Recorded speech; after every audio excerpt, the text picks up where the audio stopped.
कोई कुछ कह रहा था क्या? तो आज हम कौन सा चैप्टर पढ़ने वाले हैं? कंट्रोल एंड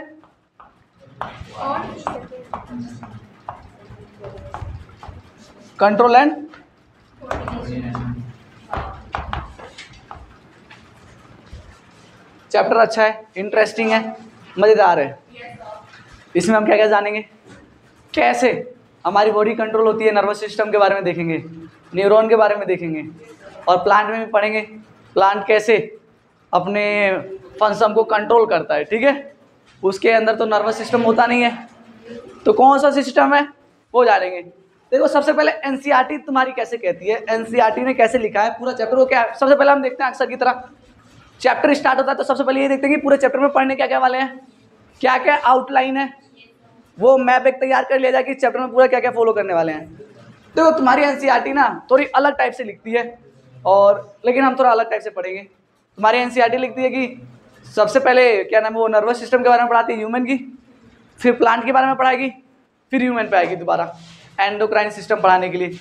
तो बार बार आगे पीछे जाने से बढ़िया पहले प्लांट के बारे में अक्सर हम पढ़ते हैं, पहले प्लांट का पढ़ते हैं फिर एनिमल का पढ़ते हैं, क्योंकि प्लांट थोड़ा सिंपल होता है, एनिमल वाला थोड़ा कॉम्प्लेक्स होता है, टाइम लेने वाला होता है, तो उसको अक्सर लास्ट में पढ़ते हैं। अरे लाइफ प्रोसेस की कहानी पूरी याद है? भूल गए? आता है ना? तो भर भर के उसका यूज लूंगा यहाँ पे, कोई दिक्कत? चलो ठीक है, कोई ना, बता दूंगा, टेंशन ना लो। तो हम क्या क्या देखने वाले हैं? Control and coordination. क्या एक लाइफ प्रोसेस है? है लाइफ प्रोसेस? अच्छा लाइफ प्रोसेस है। क्या ये लाइफ को मेंटेन करने के लिए जरूरी है? क्या इंपॉर्टेंस है? चलो तो इसीलिए हम इसको लाइफ प्रोसेस कह सकते हैं। चलो लाइफ प्रोसेस कह देंगे। तो सबसे पहले हम इस चैप्टर में पढ़ेंगे क्या क्या, ये जान ले। हम इस चैप्टर में सबसे पहले देखेंगे कोऑर्डिनेशन क्या होता है ना, कोऑर्डिनेशन के बारे में ही देखेंगे, थोड़ा बहुत चर्चा करेंगे। फिर प्लांट में ना प्लांट हार्मोन के बारे में पढ़ेंगे। क्या पढ़ेंगे? प्लांट हार्मोन के बारे में पढ़ेंगे। और उसके बाद से एनिमल स्टार्ट करेंगे। एनिमल में कैसे कोऑर्डिनेशन होता है, एनिमल में कैसे कोऑर्डिनेशन होगा, एनिमल में कैसे कोऑर्डिनेशन होगा, तो उसमें दो सिस्टम पढ़ेंगे हम, एक तो नर्वस सिस्टम पढ़ेंगे और एंडोक्राइन सिस्टम पढ़ेंगे। तो देखो एंडोक्राइन सिस्टम और क्या नाम है नर्वस सिस्टम, ये पढ़ेंगे पूरा पूरा ह्यूमन का पढ़ेंगे। ठीक है, एनिमल में भी किसका पढ़ेंगे? तो ह्यूमन का ही पढ़ेंगे। तो दूसरा टॉपिक हमारा होगा एक तो नर्वस सिस्टम और दूसरा एंडोक्राइन सिस्टम। तो क्या आप लोगों की ये आउटलाइन क्लियर हो पा रही है कि इस चैप्टर में पूरा पढ़ना क्या क्या है? क्या एक बेसिक क्लियर भाई? क्या क्या पढ़ना है? यही 4 पॉइंट पढ़ना है क्या मोटा मोटी? तो आज हमारी कोशिश रहेगी सेकंड तक पहुंच जाए, क्योंकि ये बहुत छोटे छोटे हैं, इधर बहुत लंबा टाइम लगने वाला है। क्योंकि ह्यूमन के बारे में अक्सर हम डीप में पढ़ते हैं, एनिमल के बारे में क्योंकि हमारे सिलेबस में जो फॉलो होती है ना, तो प्लांट के बारे में थोड़ा बहुत इंट्रोडक्शन दिया जाता है। आ जाओ जी, ओके कम इन। तो एक लाइन लिखो, सबसे पहले स्टिमुलस जान लेते हैं। ये स्टिमुलस होता क्या है? क्या स्टिमुलस के बारे में मैंने बताया था? Life process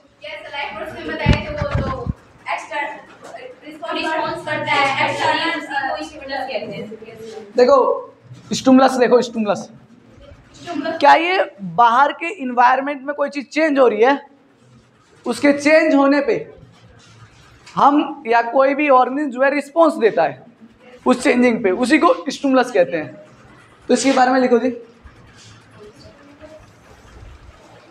change in environment, change in environment to which a living organism, to which a living organism, to which a living organism response, to which a living organism response are called stimulus। जी stimulus है ना, ये singular word है ना, stimuli plural हो जाएगा, समझ में आ रहा है ना? तो ये आपकी बुक ने बताया है।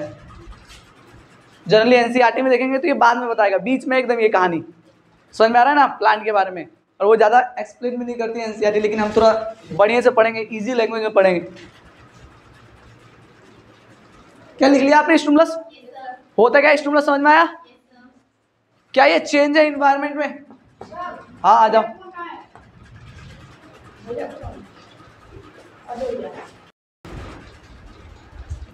तो क्या स्टिमुलस क्या है?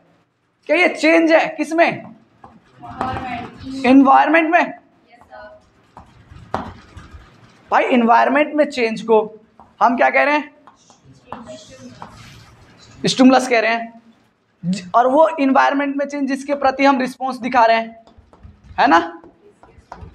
रिस्पॉन्स कौन दिखा रहा है? कोई लिविंग दिखा रहा है? क्या ये लिविंग का कैरेक्टरिस्टिक प्रॉपर्टी है? क्या मैंने लाइफ प्रोसेस में बताया था? What are the criteria to identify living? क्या क्राइटेरिया थे एक लिविंग को पहचानने के लिए? मैंने उसमें 4 या 5 पॉइंट लिखवाए थे। Livings need food for growth development. उसके बाद से दूसरे नंबर पे मैंने क्या लिखवाया था? हाँ okay, living things can move by themselves. Third point मैंने लिखवाया था लिविंग थिंग्स जो होते हैं रिस्पॉन्स करते हैं। Living things response to external stimulus. क्या वही उसी के बारे में पढ़ रहे हैं ना सेकंड चैप्टर में? लिविंग थिंग्स कैसे एक्सटर्नल स्टिमुलस को रिस्पॉन्स करते हैं, समझ में आ रहा है? तो ये क्या लिविंग को पहचानने का एक क्राइटेरिया हुआ? क्या कैरेक्टरिस्टिक हुआ? तो क्या लिख लिया जाए? तो लिखो response to external stimulus, response to external stimulus is characteristic property of living. Response to external stimulus is characteristic property of living. क्या ये कैरेक्टरिस्टिक प्रॉपर्टी है? किसकी? लिविंग की। रिस्पॉन्स करना किसी एक्सटर्नल स्टिमुलस को। क्या कनेक्ट हो पा रहा है? मेरे को नहीं लग रहा आ रहा है। आ रहा है? कहानी साहब हो जाए साहब। तो क्या मैंने ये बताया कि स्टिमुलस को रिस्पॉन्स करना एक कैरेक्टरिस्टिक प्रॉपर्टी हो गई लिविंग की। चलो मैंने मान लिया कैरेक्टरिस्टिक प्रॉपर्टी। इसी को हम डिफाइनिंग प्रॉपर्टी भी कह सकते हैं लिविंग की। कैरेक्टरिस्टिक प्रॉपर्टी या डिफाइनिंग प्रॉपर्टी, समझ में आ रहा है ना? मतलब जिससे एक लिविंग को डिफाइन कर सके, या कैरेक्टरिस्टिक प्रॉपर्टी।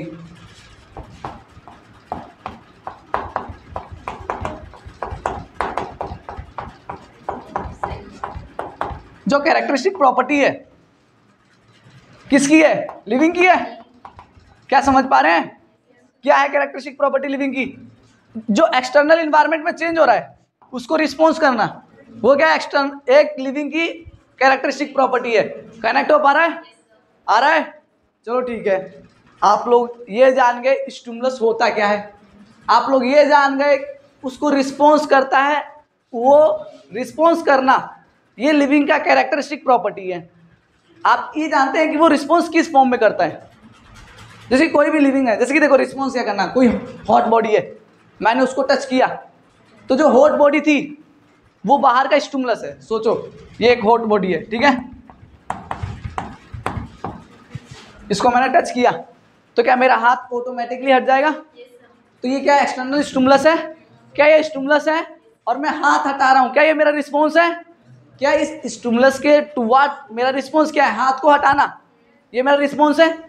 कोई सा भी मतलब तुम रिस्पॉन्स देखो उसमें मूवमेंट दिखेगी तुम्हें, दिख रही है मूवमेंट? जिसकी मैं इसको रिस्पॉन्स दे रहा हूँ तो मूवमेंट कर रहा हूँ।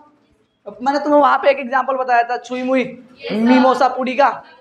मिमोसा जो पुडिका की जो लीफ होती है उसको टच करते ही किसी ने टच किया, क्या वो फोल्ड हो जाती थी लीफ? तो क्या ये भी मूवमेंट शो कर रही है? भाई साहब मतलब कोई भी रिस्पॉन्स मूवमेंट के फॉर्म में आ रहा है, किसी भी स्टिमुलस के प्रति हम रिस्पॉन्स कर रहे हैं तो क्या वो मूवमेंट के फॉर्म में कर रहे हैं ना? तो एक लाइन लिखो, response to any stimulus, response to any stimulus, response to any stimulus are in form of usually are in form of movement। क्या मूवमेंट के फॉर्म में यूजुअली रहता है? अरे जो भी रिस्पॉन्स हो रहा है क्या मूवमेंट के फॉर्म में ही हो रहा है ना? ओके क्या ये आपका पूरा समझ में आया पॉइंट? क्या पूरी चीज़ समझ में आ रही है? अभी ये मिमोसा पुडिका के बारे में भी देखेंगे, आगे सब देखेंगे, ठीक है, लाइन से। अभी तो बस ये इंट्रोडक्शन चल रहा है, कोई दिक्कत वाली बात है? ओके क्या लिखा आपने अभी? To external stimulus are usually in form of movement. चलिए ये समझ में आया कि जो रिस्पॉन्स हो रहा है वो यूजुअली मूवमेंट के फॉर्म में हो रहा है। ओके क्या आप लोग अब कोऑर्डिनेशन होता क्या है, कोऑर्डिनेशन की डेफिनेशन जानने की कोशिश करेंगे। कंट्रोल के बारे में समझ में आया होगा, चैप्टर का नाम कंट्रोल है तो, है ना। लेकिन कोऑर्डिनेशन से आप क्या समझते हैं, what you understand from the term of coordination. चलिए मैं बता रहा हूँ। देखो कोऑर्डिनेशन किसे कहते हैं, जब अलग अलग ऑर्गन होते हैं, अलग अलग बहुत सारे ऑर्गन होते हैं, वो एक साथ एक सिस्टम में काम कर रहे हैं, एक साथ किसी सिस्टम में काम कर रहे हैं। चलिए भाई साहब काम कर रहे हैं, किस लिए काम कर रहे हैं, किसी भी स्टिमुलस को रिस्पॉन्स देने के लिए। सोचो ये हॉट बॉडी थी तो मैं हाथ को खींच रहा हूँ, तो जो मेरा ये रिस्पॉन्स है, इस रिस्पॉन्स को करने के लिए अलग अलग ऑर्गन काम कर रहे हैं। क्या ये मेरी फिंगर्स भी खींच रही है, ये हैंड, समझ में आ रहा है। तो जो अलग अलग ऑर्गन काम कर रहे हैं, एक सिस्टम में काम कर रहे हैं किसी भी स्टिमुलस को रिस्पॉन्स देने के लिए, समझ में आ रहा है, वो क्या है, कोऑर्डिनेशन है। तो क्या आप कोऑर्डिनेशन का सब समझे। तो लिखिए कोऑर्डिनेशन के बारे में डेफिनेशन लिख दिए। कोऑर्डिनेशन टॉपिक एक बार ऊपर कोऑर्डिनेशन ऐसे लिख लेना,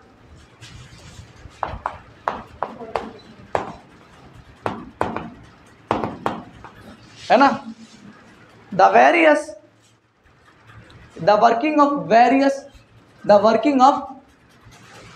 various organ, the working of various organ in a systematic manner to response an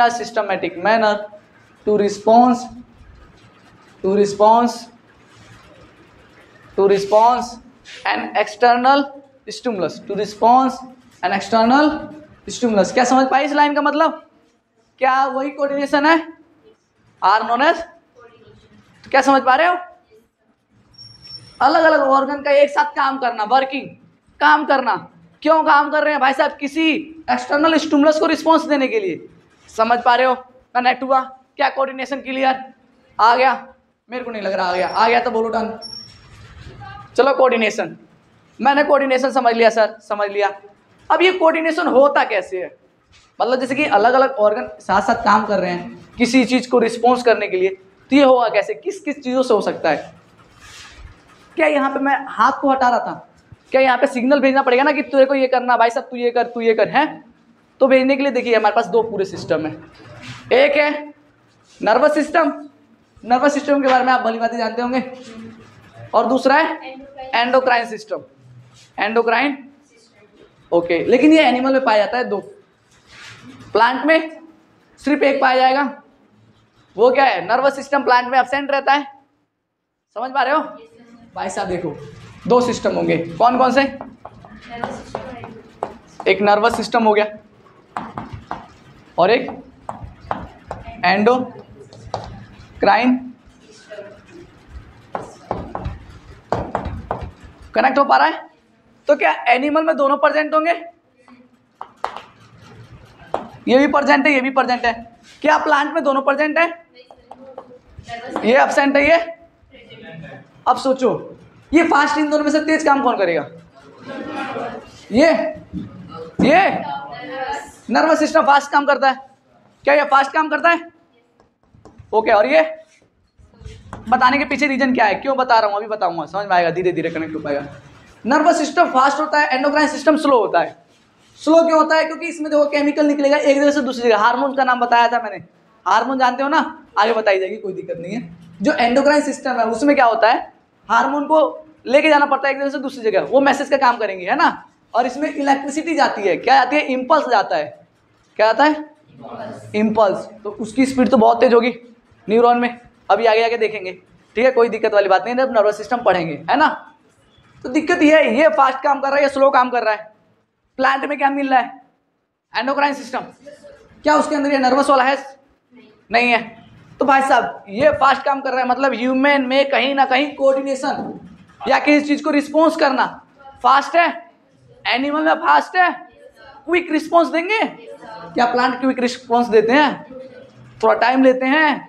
आप मिमोसा पुडिका को छुइए, क्या वो तुरंत एकदम बंद हो जाएगा, फोल्ड हो जाएगा लीफ, वो मूव होता है ना धीरे धीरे। आप देखिए अगर मेरे को कोई हॉट बॉडी टच होता है तो मैं तुरंत इतनी तेजी से खींचूंगा। तो कहीं ना कहीं हमारे अंदर क्विक रिस्पॉन्स है, इनके अंदर स्लो रिस्पॉन्स है। तो क्या मैं बस यही समझाना चाहता था, प्लांट के अंदर जो होता है ना रिस्पॉन्स, किसी भी स्टिमुलस को जो रिस्पॉन्स देते हैं वो स्लो देते हैं प्लांट, लेकिन एनिमल, तो ये लाइन लिख लीजिए, लिखो लिखो line, response toward any stimulus, response toward any stimulus, toward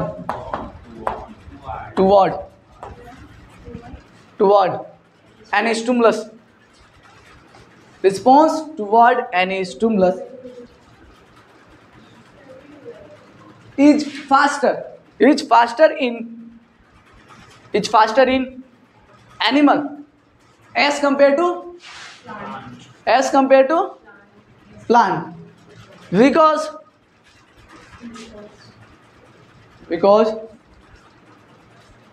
plant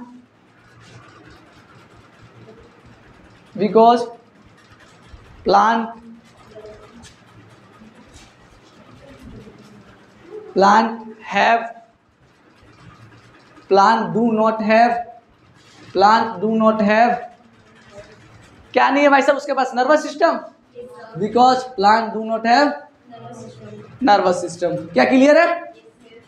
क्या अगर नर्वस सिस्टम प्लांट के पास भी होती तो क्या वो भी क्विक रिस्पॉन्स देते? देखो प्लांट जो रिस्पॉन्स देते हैं ना बहुत स्लो देते हैं, अभी आगे आके देखेंगे जब हम ट्रॉपिज्म पढ़ेंगे तब, ठीक है, कोई दिक्कत वाली बात नहीं है। क्या अभी तक की कहानी सही चल रही है? एकदम बढ़िया से समझ में आ रही है? क्या मैंने आप लोगों को बताया कोऑर्डिनेशन क्या होता है, समझ में आया? अलग अलग ऑर्गन साथ काम कर रहे हैं किसी भी स्टिमुलस को रिस्पॉन्स करने के लिए, क्या समझ में आ रहा है? आ रहा है? और यही कोऑर्डिनेशन क्या प्लांट में स्लो है एज कंपेयर टू एनिमल में? प्लांट में स्लो क्यों है?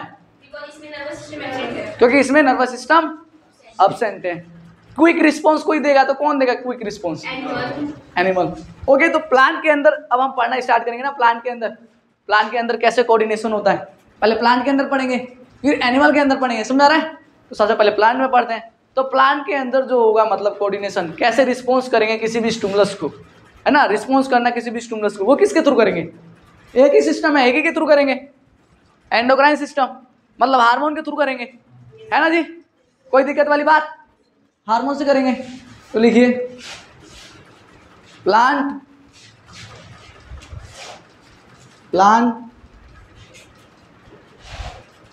सो कोऑर्डिनेशन, ब्रैकेट में लिखना response to external stimulus, bracket में response to external stimulus, plant so coordination bracket में response to external stimulus through plant hormone,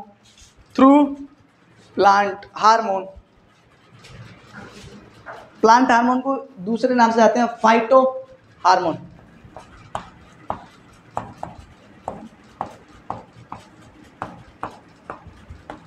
plant hormone bracket में लिख लेना फाइटो हार्मोन। देखो प्लांट के लिए यूज किया जाता है फाइटो हार्मोन फॉर हार्मोन। क्या समझ पाए बात को? क्या कनेक्ट हो पा रहा है? मैंने आप लोगों को क्या बताया?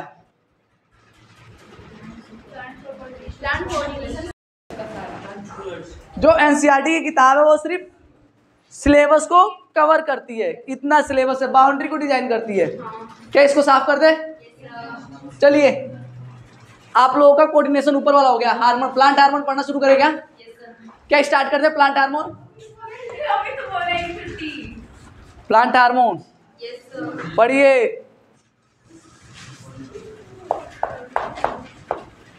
प्लांट हार्मोन का भी मैंने दूसरा नाम लिखवाया, क्या लिखवाया?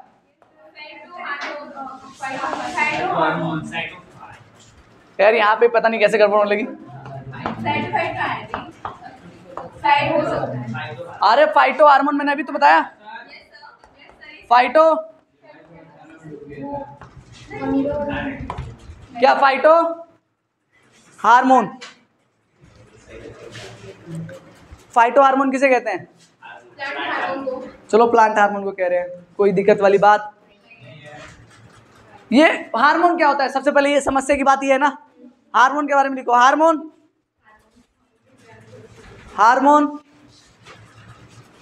Are the chemical substance, are the chemical which act as, बोले तो एक्ट वाला ये, एक्ट एज मैसेंजर। मैसेंजर जानते हो क्या होता है? मैसेज को लेके जाता है एक जगह से दूसरी जगह।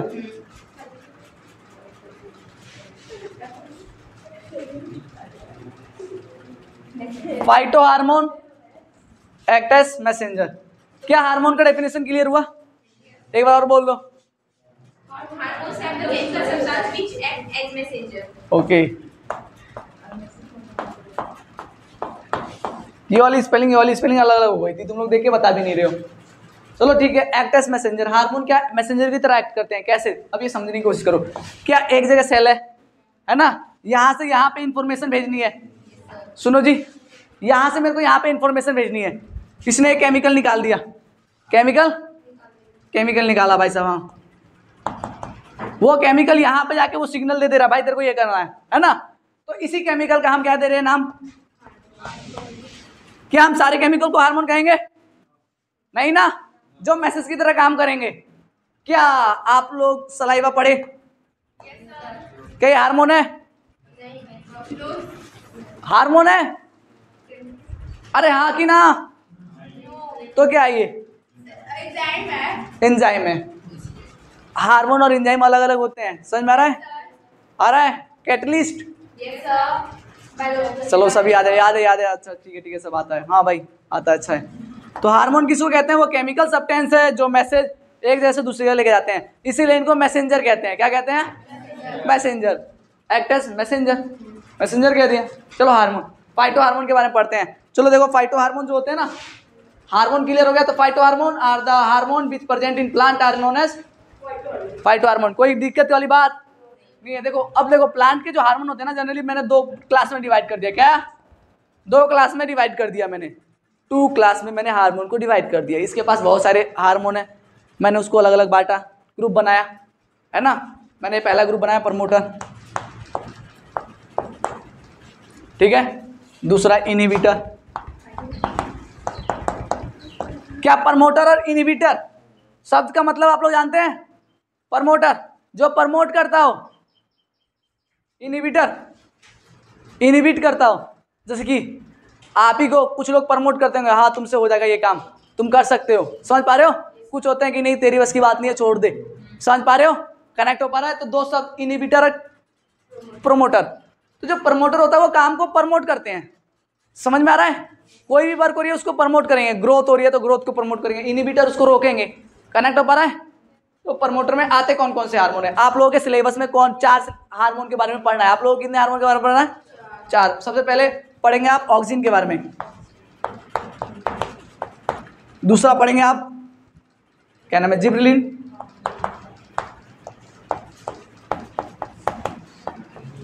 थर्ड पढ़ेंगे आप साइटोकाइनिन। ये तीनों क्या है? प्रमोटर है तीनों, और एक इनहिबिटर है एब्सिसिक एसिड। क्या कनेक्ट हो पा रहा है? ABA शॉर्ट फॉर्म, हर जगह अब ABA लिख के आएगा, ठीक है, याद कर लेना। क्या इनहिबिटर में सिर्फ एक ही आपको पढ़ना है? प्रमोटर में आपको 3 पढ़ने हैं। अब एक एक के बारे में थोड़ा बढ़िया से पढ़ लिया जाए, है ना, कहानी खत्म कर दिया जाए इसका प्लांट हार्मोन के बारे में।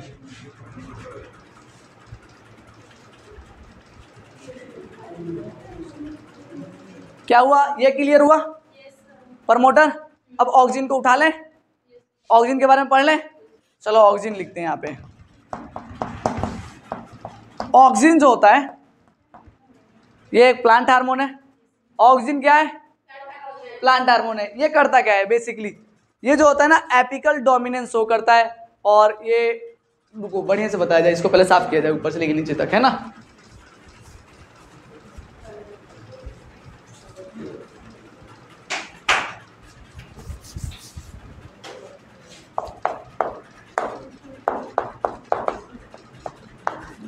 जो ऑक्सीजन होता है ना, एक प्लांट देखो तुम लोग, ये प्लांट है, लग रहा है, मान लो। अब देखो होता क्या है, यहाँ पे यहाँ पे क्या मिलेगा? ऑक्सीजन मिलेगा। क्या मिलेगा? ऑक्सीजन मिलेगा। ऐसे ही रूट है, रूट का भी सबसे नीचे वाला पॉइंट होगा, वहां पे क्या मिलेगा? ऑक्सीजन मिल रहा है। तो जो ये ऑक्सीजन मिल रहा है ना, ये टिप पे पाया जा रहा है, टिप पे पाया जा रहा है। ऊपर वाले स्टीम कहते हैं, नीचे वाले को रूट कहते हैं। समझ में आ रहा है? तो रूट के स्टीम के टिप पे पाया जाता है ऑक्सीजन, इसीलिए इसको कहते हैं, ये शो करता है ऑक्सीजन एपिकल डोमिनेंस शो करता है। एपिकल मतलब ऊपर, एपेक्स, समझ में आ रहा है? एपिकल। और डोमिनेंस मतलब ऊपर रहता है, इसीलिए डोमिनेट करता है ऊपर। समझ में आ रहा है ना? Apical dominance. तो ऑक्सीजन क्या शो करता है?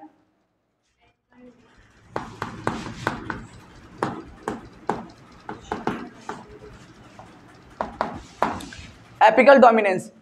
तो लिखिए ऑक्सीजन में सबसे पहला statement, oxygen so apical dominance, so apical dominance. और ब्रैकेट में लिख लेना, क्या लिखोगे? ये टिप पे पाया जाता है ना, present in tip of root and stem, present at tip of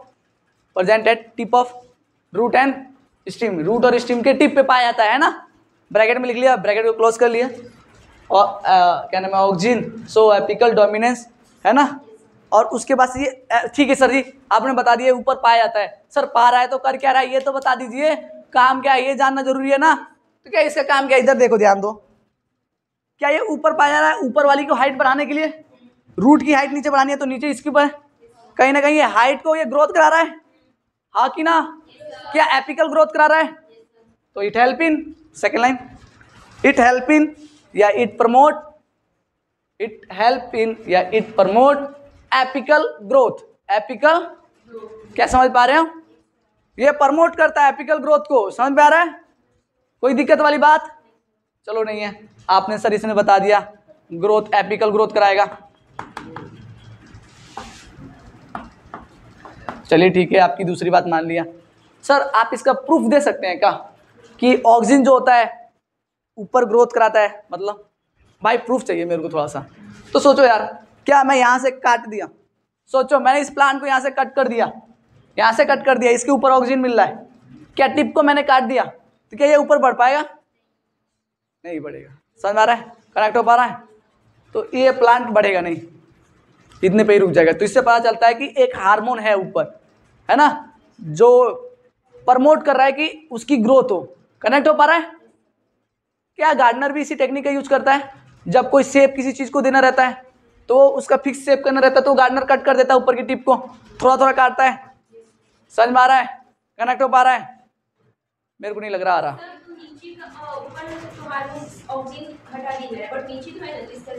हाँ तो रूट तो फैलेगा, कोई दिक्कत नहीं है। प्लांट सूख भी तो जाता है। मान लीजिए पौधा है, उसे मतलब प्लांट को काट दिया जाए, इधर से स्टीम उसका पूरा हट गया, बट वो सूख जाता है ना।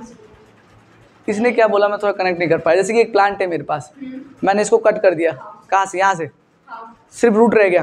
तो रूट फोटोसिंथेसिस कैसे करेगा? खाना कहाँ से लाएगा? वो कुछ दिन तक जिंदा रहेगा जब तक उसके पास स्टोर फूड है। स्टोर फूड खत्म हो, मर गया।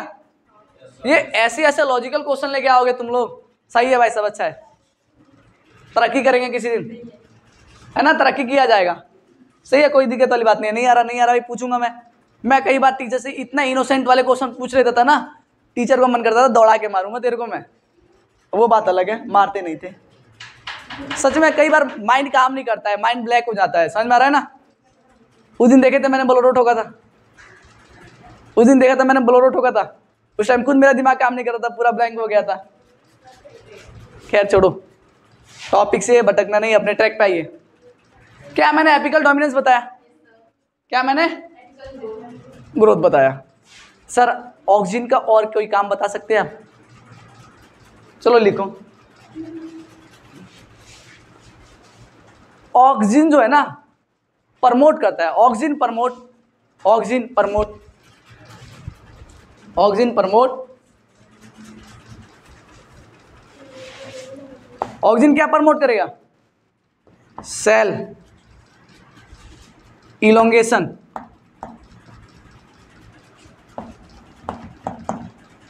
And cell differentiation.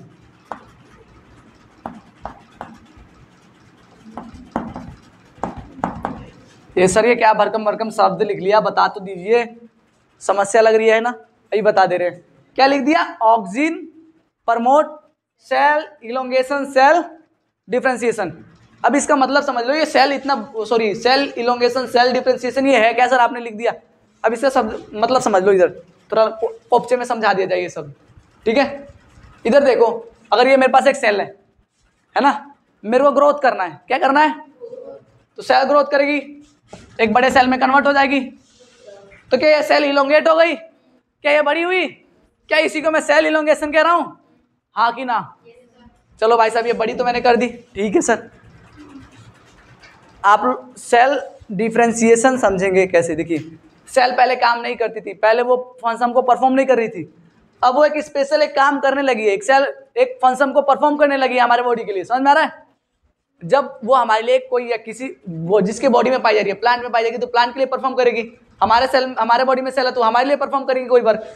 तो जो वर्क परफॉर्म करने लगी है उसी को कहते हैं सेल डिफरेंशिएशन। अभी कनेक्ट नहीं हो पाया, किसी को नहीं समझ में आया, कोई दिक्कत नहीं है। क्या मैंने तुम्हें आरबीसी के बारे में पढ़ाया था?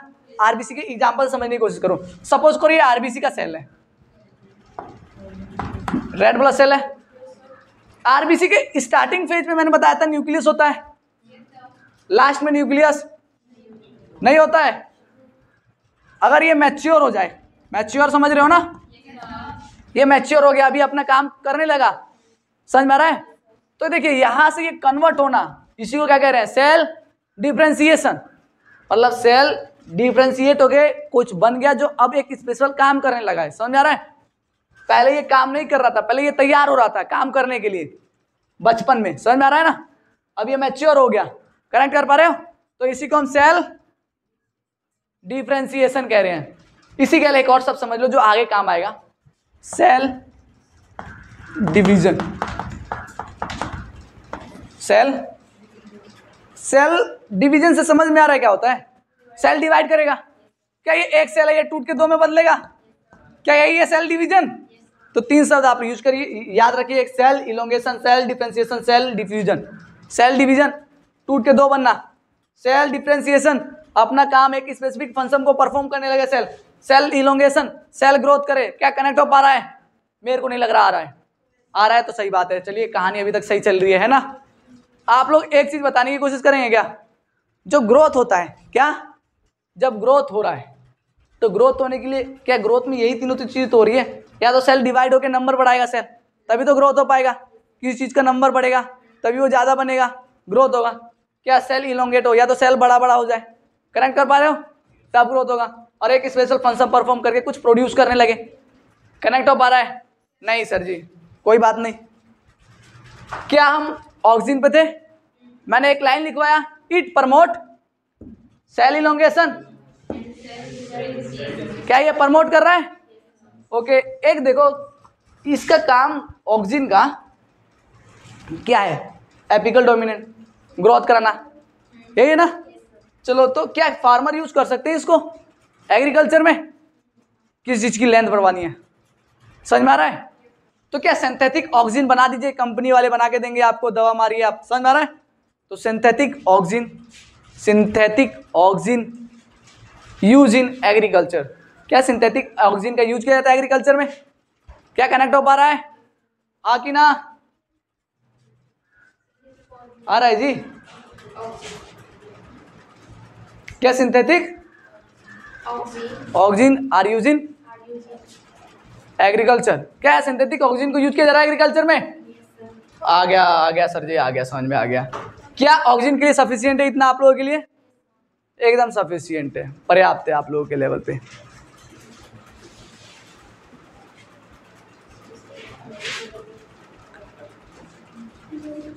चलिए अब दूसरा स्टार्ट करते हैं। क्लियर है? कोई चीज छूटा नहीं है, टेंशन ना लो। क्या दूसरा स्टार्ट करेंगे हम? जिब्रेलिन लिख लिया? तो लिखो जिब्रेलिन के बारे में। ये जो जिब्रेलिन है जी, क्या ये भी एक प्लांट हार्मोन है? क्या ये प्लांट हार्मोन कौन सा है? प्रमोटर है कि इनहिबिटर है? क्या प्रमोटर है ये?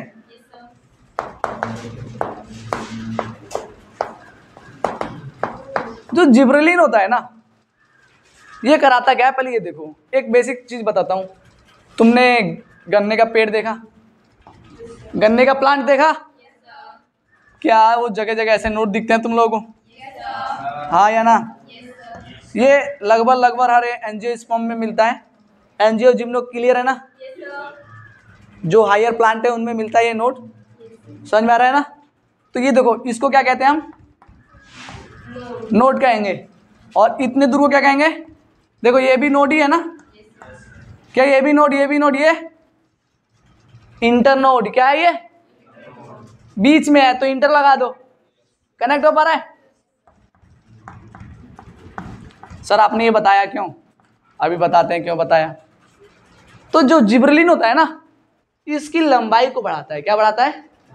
मतलब इंटरनोड को ग्रोथ कराता है, इंटरनोड का। तो क्या वो बड़ा होगा? तब गन्ना का प्रोडक्शन ज्यादा होगा। कनेक्ट कर पा रहे हो? आ रहा है? तो जिब्रेलिन का फंक्शन क्या है? इंटरनोड को। ओके, तो लिखो एक लाइन जिब्रेलिन के बारे में। सबसे पहले जिब्रेलिन प्रमोट अभी इससे पहले cell differentiation and cell elongation लिखा ना, ये भी सेल इलोंगेशन सेल डिफरेंशिएशन कराएगा, क्योंकि ग्रोथ कराना है इसको भी ना। और लेकिन ये ऑक्सीजन के प्रेजेंट में कराएगा, अकेले नहीं करा सकता। समझ में आ रहा है? तो लिखो gibberellin promote cell differentiation and cell elongation. Gibberellin promote cell differentiation and cell elongation in present of auxin. क्या क्लियर है कहानी इतना? क्या ये ऑक्सीजन के प्रेजेंस में प्रमोट कर रहा है सेल डिफरेंशिएशन और इलोंगेशन? क्या सेल इलोंगेट होगा तभी तो ये भी इलोंगेटेगा। क्या ये इंटरनोड तभी तो बड़ा होगा। दूसरा लिखो gibberellin increase size of internode. क्या इंटरनोड की साइज बढ़ा रहा है? Increase size of. क्या इसको यूज करके मैं गन्ने का प्रोडक्शन ज्यादा कर सकता हूं? हाँ कि ना? ओके, कनेक्ट हो पा रहा है ना? एग्जांपल थोड़ा बहुत दिया जा रहा है। तो क्या gibberellin increase length of internode या साइज ऑफ इंटरनोड, है ना? क्लियर, एकदम क्रिस्टल। क्या जिब्रेलिन जो है सेल डिफरेंशिएशन करा दिया, इंटरनोड करा दिया, शुगर केन का लेंथ। हाँ, जिब्रेलिन इंक्रीज प्रोडक्शन ऑफ अरे किसका प्रोडक्शन बढ़ा देगा जी? Sugar cane. तो जिब्रेलिन का यूज करके मैं क्या शुगर केन की प्रोडक्शन को बढ़ा सकता हूं? सही है।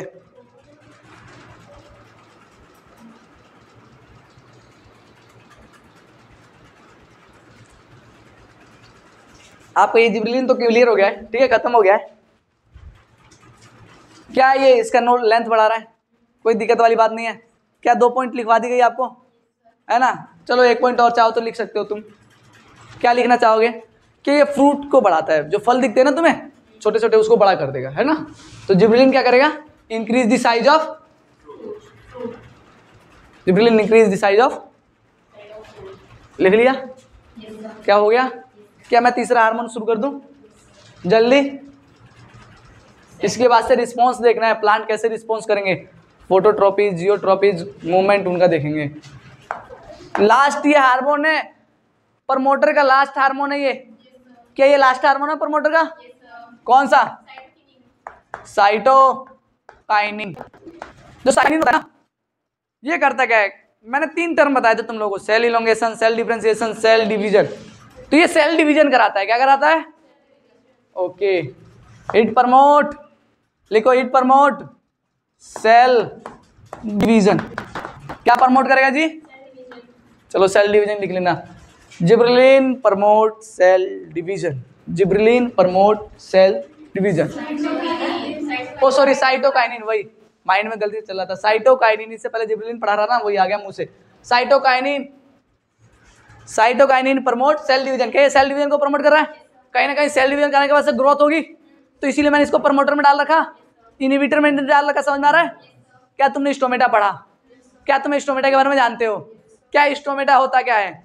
एक पोर होता है, टिनी पोर, प्रेजेंट होता है लीफ पे, जो ओपन और क्लोज होता है गार्ड सेल के थ्रू। जब स्वेल होगा तब ओपन रहेगा, और जब श्रिंक होगा, समझ में आ रहा है? तो कोई ओपन क्लोज पानी अंदर बाहर जाएगा तब होगा ना, तो सिग्नल कौन भेजेगा भाई, कब ओपन होना है कब क्लोज होना है? क्या साइटोकाइनिन? ओपन करने के लिए भेज देगा साइटोकाइनिन मैसेज, ऑफ करने के लिए नहीं भेज सकता। ये किसके लिए भेजेगा? ओपन करने के लिए, है ना। तो cytokinin responsible for opening of stomata, responsible for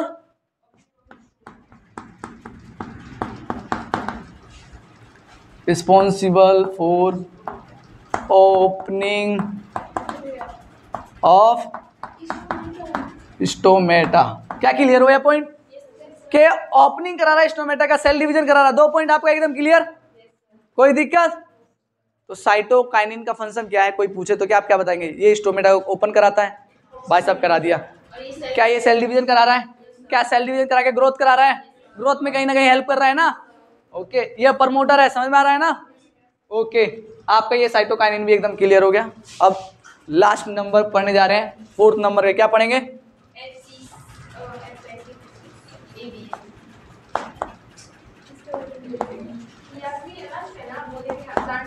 हाँ हाँ, ये लास्ट है। Abscisic acid, ABA, abscisic acid. देखो होता क्या है, अब यहाँ पे जिबरेलिन का एक और फंक्शन बताऊंगा अलग से जानबूझ के, ठीक है। जो ये एब्सिसिक एसिड है ना, अभी थोड़ा सीड के बारे में बताया जाएगा, तब वहां पे लिखवाया जाएगा। क्या इसने ओपन कराया तो क्लोज कौन कराएगा जी? इसने ओपन कराया तो ये क्लोज कराएगा। तो लिखो एब्सिसिक एसिड या ABA responsible for closing of क्या ये रिस्पॉन्सिबल है क्लोजिंग ऑफ स्टोमेटा? ओके, अब एक लाइन लिख लो, उसके बाद से समझा दूंगा। ABA promote abscisic acid promote dormancy, रुको लिखा जाए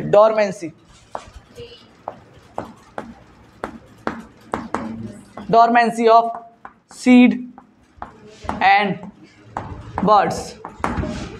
सीड और बर्ड्स का ये डोरमेंसी को प्रमोट करता है। ये डोरमेंसी होता क्या है अभी बताया जाएगा, ठीक है।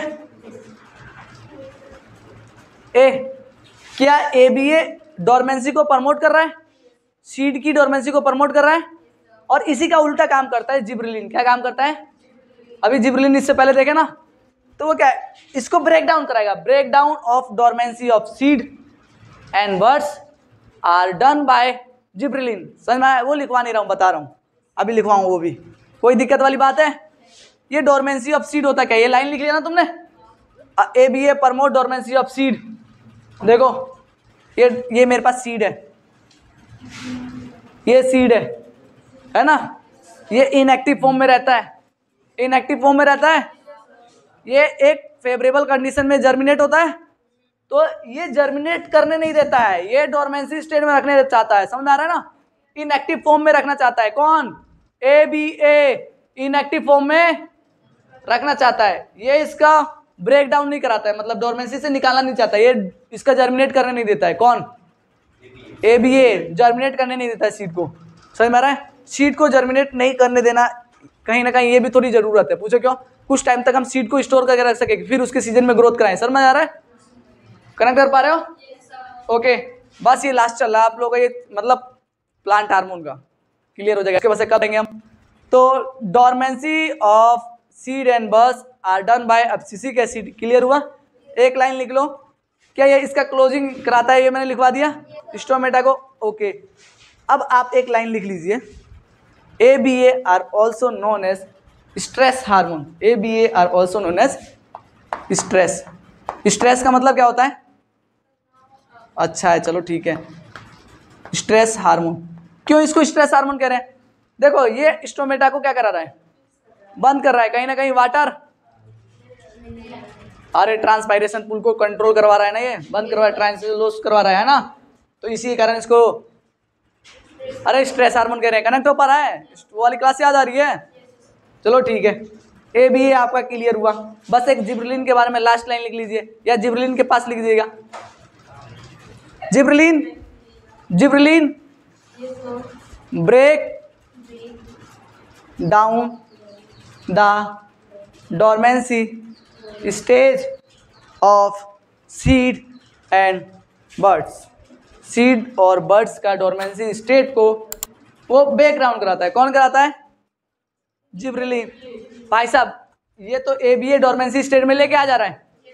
क्या उसको तोड़ना भी जरूरी है तभी तो जर्मिनेट होगा? क्या उसको जर्मिनेट कराना भी जरूरी है? क्या लाइन क्लियर हुआ? क्या समझ में आया?